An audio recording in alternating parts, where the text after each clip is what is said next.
మీరు శ్రీరామాయణంలో ఇంకో గమ్మత్తుంది. రామాయణంలో కొన్ని జంటలు కనపడతాయి మీకు. దశరథుడు, కౌసల్య, సుమిత్ర, కైకేయి. కౌసల్య యందు ఉదాసీనుడు, అసలు పట్టించుకోడు.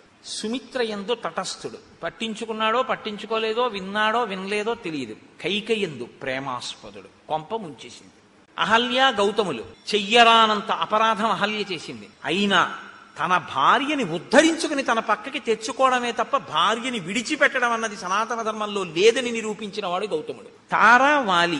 తార ఏది చెప్పినా వింటాడు, నోర్ముయ్యి అని ఎప్పుడు అంటాడు, చక్కగా వింటాడు. తను చేసేదే చేస్తాడు తప్ప తార చెప్పిన మాట పాటించడు వాలి. రావణుడు, మండోదరి అసలు భార్యగా చూసినట్లు కూడా మీకు కనపడదు. అంత మహాపతివ్రత. మహర్షి స్పష్టంగా చెప్పారు రామాయణంలో, సీతమ్మ ఎంత సౌందర్యవతో మండోదరి అంతే సౌందర్యం. నా ఎందు కనపడని ఏ అందం నీకు సీతమ్మ ఎందు కనపడిందిరా, నీకు మృత్యువు కోసం వెళ్ళావు తప్ప అంది మండోదరి.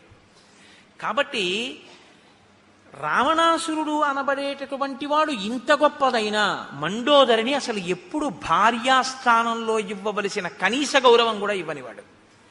కాబట్టి ఆవిడ చెప్పడం ఈయన వినడం అన్నది అసలు ఉండనే ఉండదు. ఆ దాంపత్యం అటువంటిది. అయినా ఆవిడ ఆయన్ని అనుగమిస్తూనే ఉంటుంది, మహాపతివ్రత. సీతారాములు దాంపత్యం అంటే వీళ్ళిద్దరిదే రామాయణంలో. ఎందుకో తెలుసా అండి? రాముడు ఏదైనా సీతమ్మతో మాట్లాడతాడు, సీతమ్మ ఏదైనా రాముడితో మాట్లాడుతుంది.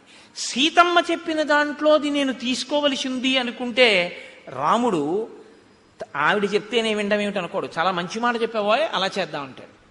ఒకవేళ సీతమ్మ చెప్పింది చేయకూడదు అనుకుంటే, ఇది ఒక్కనాటికి చేసే విషయం కాదు, నేనెవరో నీకు బాగా తెలుసు, అయినా నువ్వు ప్రేమతో చెప్పావు, నువ్వు కాకపోతే ఎవరు చెప్తారు, ఫలానా కారణానికి ఇది చేయడం కుదరదు అని వివరిస్తాడు.